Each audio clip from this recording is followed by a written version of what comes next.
Touch Nottingham, is it a lot of rubbish or not? Because they're ringing people up all the time they're saying, a pain in the ass. Well, yeah, endlessly ring you up and say, oh, we're getting you a high position, it's going to cost you. I know you mentioned it in your sort of presentation though. Evil or the very future? Because you're not linking back to them, you're safe anyway. I've not been able to get above them in some of the prime keywords for Nottingham. They bring in business. Their methods of getting, if they're contacting you all the time. I mean, how much do they charge? I mean, what sort of prices are they charging? I don't know. I don't speak to them anymore. Because all I know is the entry I've got with them is very, very cheap. It's one of those annoying companies where they start at that point, and then if you tell them you're not interested, then they bring it down to about 200, and then if you tell them you're really not interested, you can get a listing for about 40 quid. Yeah, that's what I've got. So if you're going to go, any point you go any telesales, then be uninterested to see where you get. The problem I got is I hate companies who don't have real prices. Get down at DFS. Yeah. I'd say that Touch Local probably does help. The links I've got from them for DCM, they rank higher than the ones I've managed to achieve. I mean, they're always one or two places above. Well, it's worth it. Possibility on a state rank, but don't pay a lot for it. Don't pay. I mean, I think we're spending 35 quid or something daft with it. It's not a fortune. But the thing is, though, the business does come through from it. Now, that's the important thing. Is I don't look at it from a search engine point of view, but I look at it from a business point of view. They are bringing in business, which I hate to say, but. Let's have another question. Paul Shaw. How have you affected DCM's business then? Their business. This time last year, they were doing about 8 or 10 hits a day through whatever marketing they were doing. They're now doing nearly 200 a day. Plenty of business as well. And it's all quality. It's quality traffic that's coming through. They did a contextual. The last people they were using was an agency they spent £100,000 with, and didn't do particularly good results with them.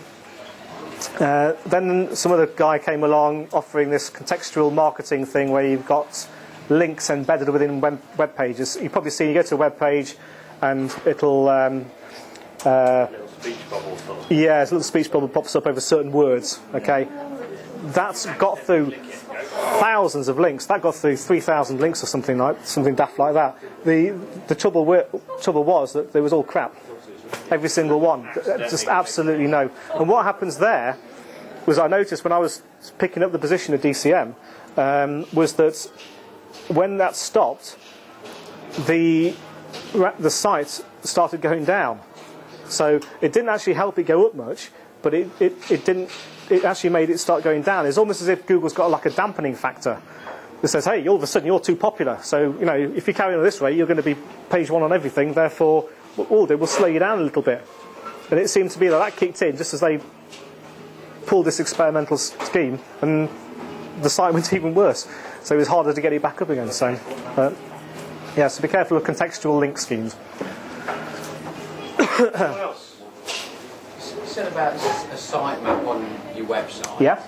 Is there just one sitemap, or are there more than one? Are you talking sitemaps for search engine robots, or sitemaps that people can see? Not a clue.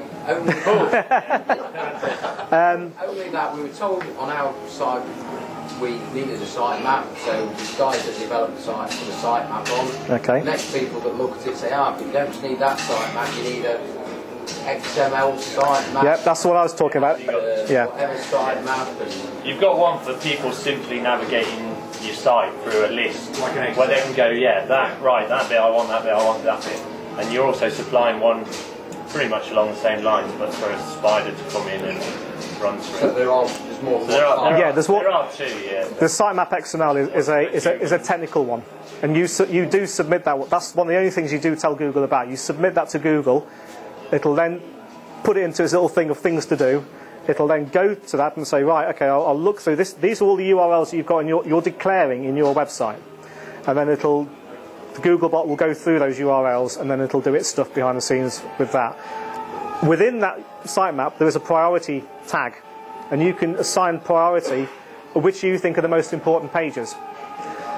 I'm led to believe that that's not actually active yet, but it's coming active later this year, in which case expect to see some big changes in websites later in the year, because you'll be able to say then that certain the heads of your silos are your most important pages. Don't apply any priority to that. But that's what your sitemap Silos was about sticking stuff in folders, basically. You can have the notes from last time. It was the bit that I talked about last time, so we've got some notes on that. It's about organising your content. So, very good question, sir.